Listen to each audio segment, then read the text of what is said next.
Alright, this is my 9th-month update on my permaculture in my backyard. And that's just a teaser. But first I'm starting in my zone 1, my house, my living space. And I want to show you what I do with my waste, our kitchen scraps.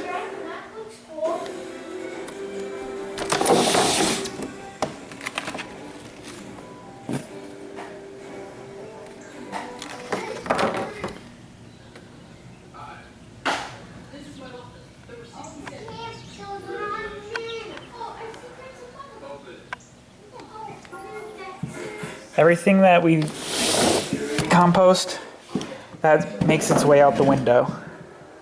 That way, we're not dealing with composting. Now, I end up moving that pile once a week down to the bottom of the hill.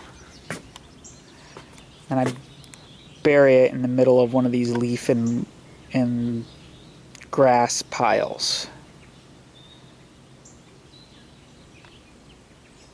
It's gone within a week after that.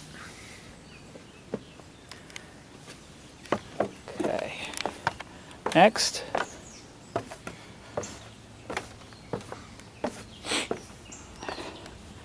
I started catching water.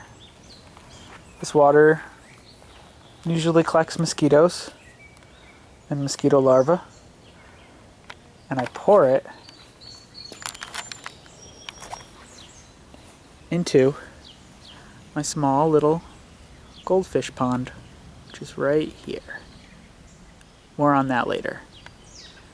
The goldfish eat the mosquito larvae, so mosquitoes are not near us, and yeah, it's a good thing. Alright, so I've grown peas along this fence line. The fence line acts as a trellis for the peas, and it's my morning ritual to come out here, grab one of the fresh ones that's not big and bulky like this one, pop them in my mouth.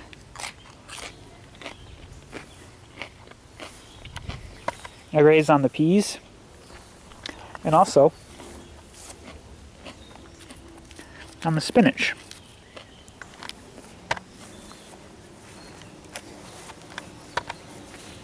Those peas are great. I eat two big handfuls every day for breakfast for the last couple weeks. And the side yard also has some potatoes going in pots. Just low stuff that no one really will complain about. And some zucchini here. More peas. Some onions.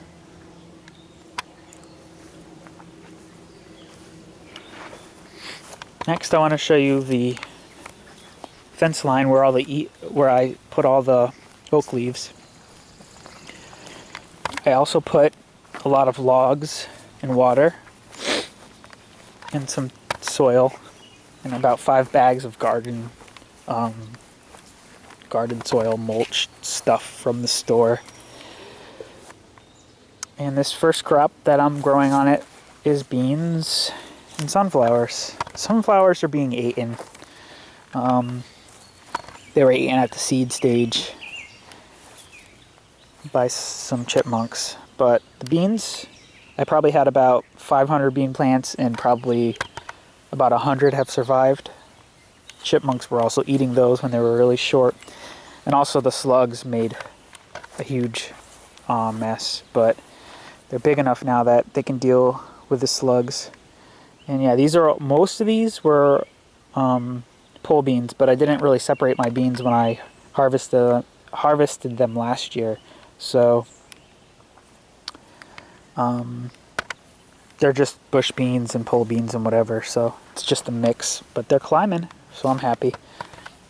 I also I cut down a tree and I also laid the branches up against the fence so that they have something to trellis on, and they're doing that just fine.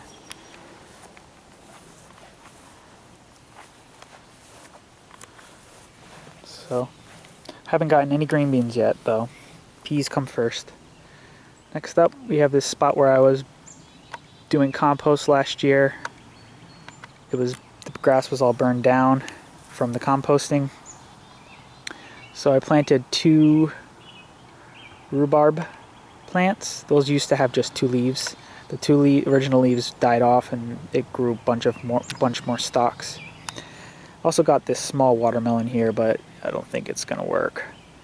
And those are some pumpkins, and then some cantaloupes, which did not grow big. Next we have this pumpkin patch. There's about 50 plants in there. And those are just some trunks from a tree I took down. In fact, those are the branches from the tree I took down. And I just basically piled them up, and it rained and for the last week and a half.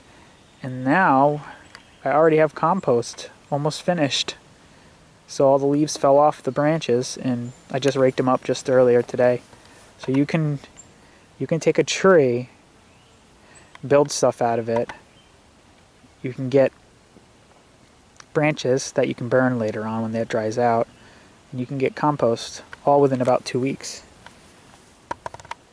Amazing stuff. Speaking of compost, that's my leaf and grass clippings compost. It's doing well. Behind that, raspberries. Gosh, I've been eating about 2 handfuls each day again. That's usually my lunch. Mind you, I'm not only eating from my yard, but that's the goal at some point.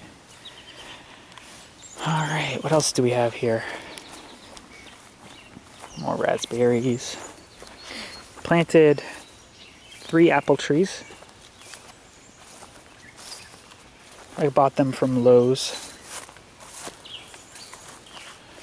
$22 each. Yellow Delicious. Granny Smith. And then a wine sap. Right there. Hugelkulture. Tried beans on it. Chipmunks are living in the hugelkulture. So all the beans got eaten completely. Either by slugs or chipmunks. But I was able to get some zucchinis to go. So I think that's probably the best crop for a first year hugelkulture is zucchini and squash. Maybe pumpkin. I did get a tomato going there though, as you can see. This was my experiment with sheet mulching. There's cardboard there, compost, soil. Threw some zucchinis and squash. Let them go to town. Carrots. Another test, but no cardboard. Cardboard is good. You can see the difference. I'll be using cardboard for the rest of my life. Drop it down, it rots within a year. And then you have, your topsoil becomes soil, and then whatever you add to it is extra soil. So I'll end up with about a foot of soil because I have 6 inches. Plus I added about 6 inches. But you keep adding to it, and it'll become a lot. You're basically building the soil up instead of digging the soil down. And then you let the plants do the tilling. Right here I got, beans and tomatoes, and then peppers on this little terrace. And I've been blessed with a lot of clovers, which are nitrogen fixers. And they actually, what's great is I use compost to burn this grass here on this little hill. And then that invites a lot of clover to come in. So the clover took over. So it naturally cover cropped itself. And then I put the logs in. And like the little tiny micro swales, I guess. And then the clovers grew on that. And then I planted my hot peppers on the top. And then now I've just been ripping up the clovers and packing between the plants to keep the weeds down. But then when the clovers rot, they add the nitrogen back to the soil. So yeah, man, it's a closed loop. It's working out well. Got some potatoes here as well. They're almost ready to go. I mean, when they start turning yellow, that's when you want to pull them out. So when they start turning a little bit more yellow towards brown, that's when I'll be harvesting those. And I'm probably going to put cucumbers there next. We'll see. More potatoes up here on the hugel. And then this is my other Hugelkultur. It's a long, swale-like retaining wall type structure. Oh yeah, I wanted to talk about this. It rains hard. The water doesn't usually make it to there. There's a lot of stone here that basically takes the water and pulls it down into the ground really quickly. So I might get some water down to the hugel, but not as much as you'd think. So I'll be working on that. On top of this Hugelkultur, inside of this swale-like thing, I have tomatoes. And boy, do I have tomatoes. These things are super healthy. I do not water them. They are in the swale. It does not rain much, maybe once every 2 weeks, once or twice every 2 weeks. But it's doing great. This is going to be a tree. Look at this. I'm just going to keep tying it up until it gets all the way to the top. I'm really excited about that. But it's already producing tomatoes. These are a cherry tomato. I saved one tomato from a tomato that I liked. Saved the seeds. This is my 3rd year using this variety. I couldn't tell you the name. I call it Epcot tomato. It's a funny story. Ask me in private and I'll tell you. More tomatoes. Alright. Then these are the raised beds I built. I built them on contour. As close to contour as I could. But I left the backs off because there was no need. And now I can pull a wheelbarrow there or get on my hands and knees and do whatever I need. I left a pretty big path for myself. Big enough for a lawnmower. This bed's got tomatoes, peppers, some zucchini or squash.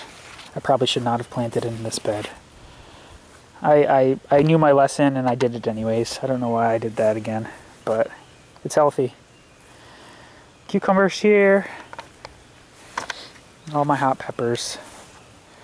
Red hot cherry bombs and jalapenos.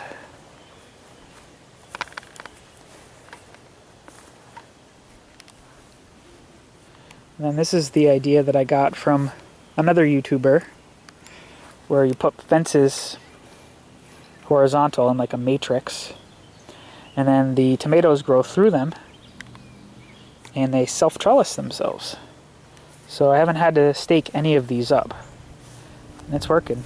I mean, look at these tomatoes. It's almost ready. I'm excited about that. Ooh, another pea. It's just when you have food just growing like this much yield, it's amazing.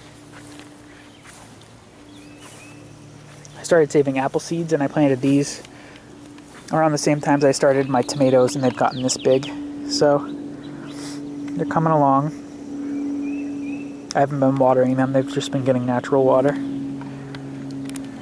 And last but not least, my first Hugelkultur experiment. I added a pond. I added some mint. I got some killer goldfish and minnows in here. I have another video where the goldfish is trying to jump up and eat a snail or a slug that's outside the water. It's hilarious. And then trying to trellis some pole beans over the pond to give them some shelter.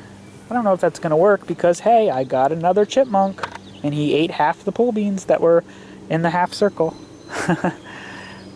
Chipmunks. And then I'm doing radish on the top. I'm just letting it go to seed. I did some arugula on the side. They're well beyond bolting. They are seed. Tons of seed. I don't even know how to save it. I'm just going to let it grow.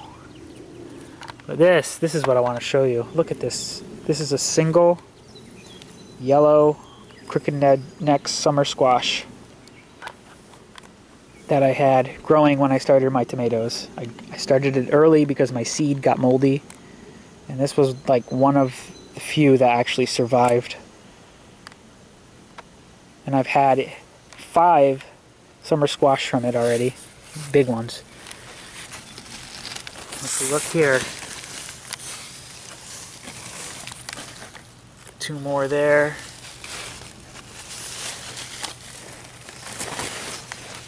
There's tons of them. There's 3 more there. There's one down there. There's one right there. And now they're going up this way. It's just amazing.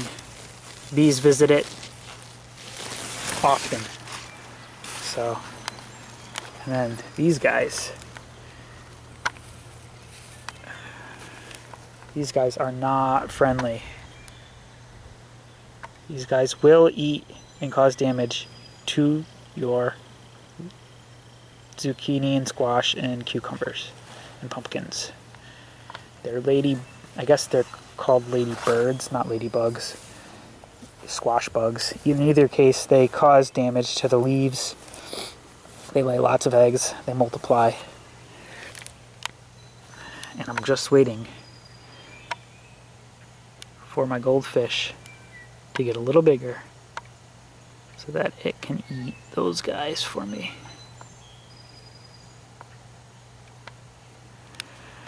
Alright, well, I hope you had fun with this update.